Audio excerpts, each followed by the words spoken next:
Okay, this video is going to go through the review sheet that you were given in class. It is going to definitely help you prepare for your test tomorrow. So if you'll watch through it, I'll explain each of the questions. You'll be able to see what the answers are. And if you complete the entire review sheet with all your work shown on problems that require work to be shown, obviously, then I will give you 5 bonus points on your test. The review is not a grade, but it is worth 5 bonus points. The other thing too, if you do not complete your review, then you will not be able to do any kind of corrections on the test. So you get what you get tomorrow. So I would highly recommend that you be sure and complete your review sheet. Okay, so let's go ahead and get started. The first thing that it talks about is number 1 and 2, so to determine the domain and range of each graph below. Okay, well, a couple of things. I'm going to talk a little bit about domain and range first with this graph, okay, and then I'll go through numbers 1 and 2. Remember, you do have the little sticky note size paper, little post-it note size paper that you will be able to use on your test tomorrow. So, you might jot down things from this video that would help you on the test tomorrow, things that you feel like you may forget. Okay, one of the things that you'll do tomorrow, like I said, is domain and range. Domain is going to be based off of your x-axis. Okay, so when you write your domain, you will put how far left, comma, to right. It's got to be in that order. Some people are getting that backwards. Okay, left to right. So if you look at this particular graph, okay, this is the furthest that it goes to the left. This is the furthest that goes to the right. Now, the reason I put the blue marks where I did is because I'm comparing it to the x-axis. Notice that red line, that red graph falls in between these 2 blue marks. Well, this first blue mark on the left is at -1, -2 on the x-axis, and this blue mark on the right is at 5, 6 on the x-axis. So my domain for this particular graph is that this falls in between -2 and 6. Now, it does touch right there at -2 and at 6. Okay, it does touch that, so we put brackets. If it touches it, we put brackets. If it doesn't, or it has an open circle, or it's infinity, we put parentheses. So that's domain. Now, if we look at range, okay, range is based off of the y-axis. And you're always going to put how low, the lowest it goes, to how high it goes. Always, always, always in that order. So I'm going to erase these blue marks for a minute. And we're going to look at this red graph in comparison to the y-axis. Well, this is the lowest that it reaches. And on the y-axis, that's up here at +1. And then this is the highest that the graph reaches. So if you notice, the red line here is in between the 2 green marks that I've made. And that's in between 1 and 5. Okay, so the lowest it goes is 1, comma, the highest it goes is 5. Now, it does touch, okay, both of those y values, so we put brackets on both. Okay, so that's just a quick explanation of domain and range. So let's look at this example. Now, this example, some key factors I want to point out is right here, this is an open circle. So that means we will be using some parentheses. Now, if we look at this graph, again, if we start with domain, okay, notice that we're looking at x-axis. It doesn't go any further to the left than this blue mark, and it doesn't go any further to the right than this blue mark. So what are those values according to the x-axis? We always start right here at the origin to count over. So we've got 1, 2, 3, 4. That's -4. And then to the right, we've got 1. So it's between -4 and 1. On this end over here, it is a closed circle, so we put a bracket. On this end, it's an open circle, okay, so we put a parenthesis. All right. Now I'm going to go erase these blue marks and we're going to look at range. Range is how low to how high. Okay, so if you look at that, we start here at the origin, we go down 1, 2, 3. So this is at -3, and it goes up to 1, 2, 3, 4, 5. So the lowest it hits is -3, the highest it hits is 5.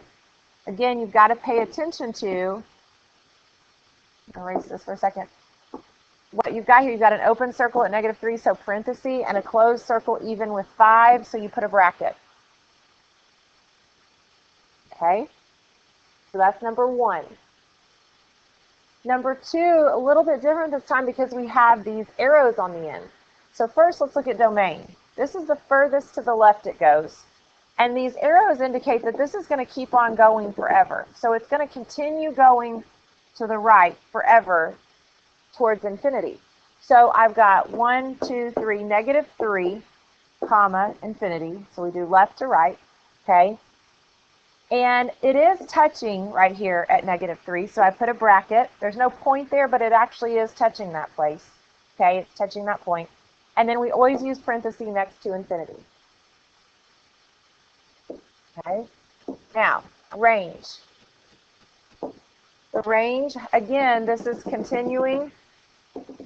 So it's continuing, and so it's going to be continuing down to -infinity and all the way up to positive infinity. So the range is -infinity to positive infinity. Always use parentheses next to infinity. Okay, so that's domain and range. Okay, number 3 is analyzing a graph. Okay, this was lesson 2.2. Okay, you're analyzing a graph. So first you got to graph it. So again, remember this equation is in y equals mx plus b. So I'm going to start at -2. That's my y-intercept. And then my slope on this, I chose this one just because people are still making mistakes on this. This slope, if you don't see a number there, it's an understood 1, but there's a negative, so it's a -1 over 1. And I'm going to go ahead and write that over here. So I go down 1, right 1, down 1, right 1. Or you could go up 1, left 1, same thing. And you've got to draw that line in. Okay.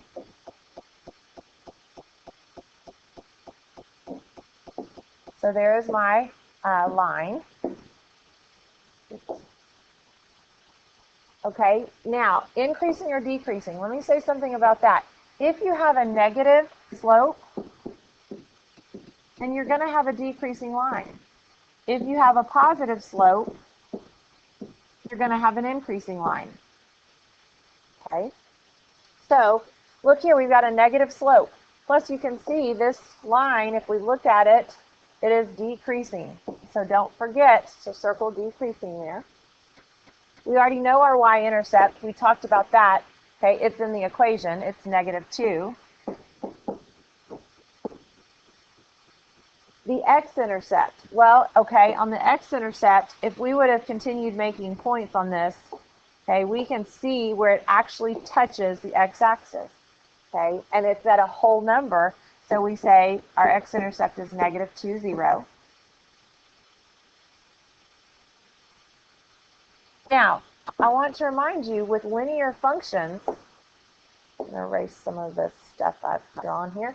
With linear functions, the domain and range is, as long as you've got arrows on both ends, which we do, okay, then the domain and range is going to always be -infinity to positive infinity for linear functions. Okay.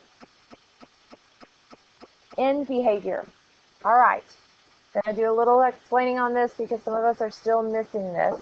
Okay. In behavior. Okay, we've got -infinity on the x-axis, positive infinity on the x-axis.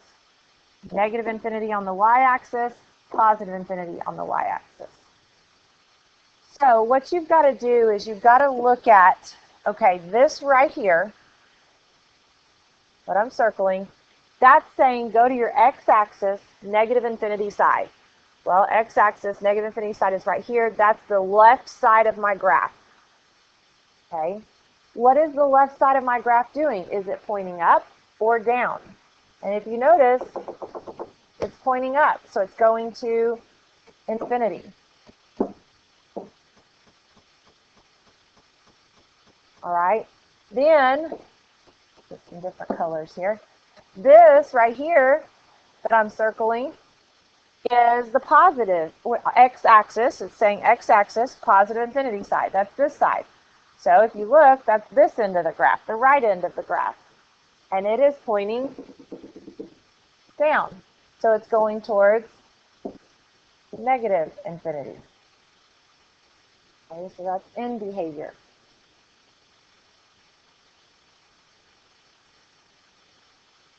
All right. Number 4, describe the transformations that would occur. Okay, transformations. I'm going to run through real quick. This is definitely something I would put on my note card if I don't have it memorized. I'm going to run through it real quick. If there's a number in front of x, got to be in front of the x multiplied by x, that makes it steeper. If the number is greater than 1 or flatter,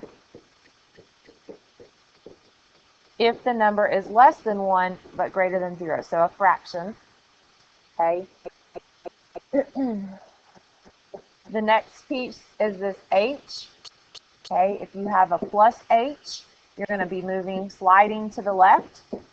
If you have a minus h, you're sliding to the right. And then finally this k. If you have a plus k, it's sliding up. A minus k, you're sliding down. Now, on that plus h, let me go back to that for just a second. It's inside the parentheses.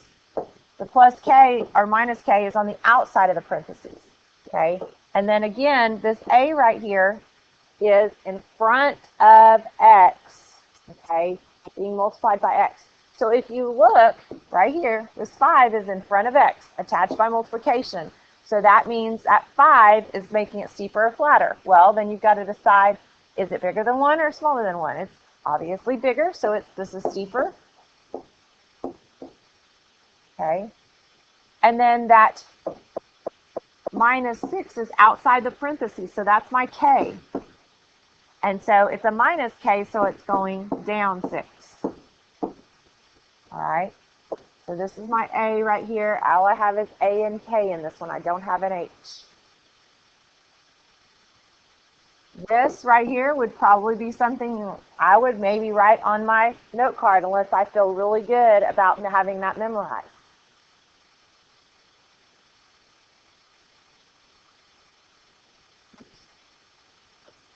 Okay, determining the x-intercept. Some of us still are struggling with this a little bit. I would write this down if you're one of those people. Okay, first you're going to plug in 0 in for the y. So I'm going to go over here and I'm going to put 0 in place of the y equals 1/4 x plus 5. Now you're going to solve for x. So to do that, I would subtract 5. I now have negative 5 equals 1/4 x.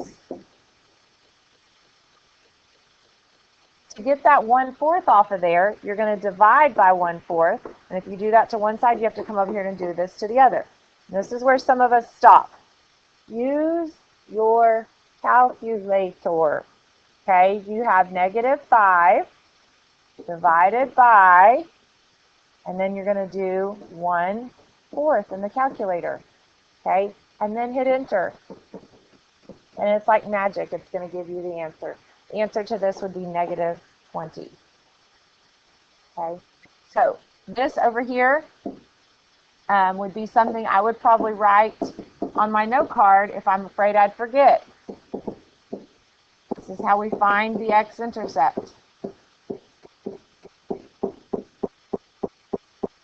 So, note card, or post-it notes, that'd be something I'd write.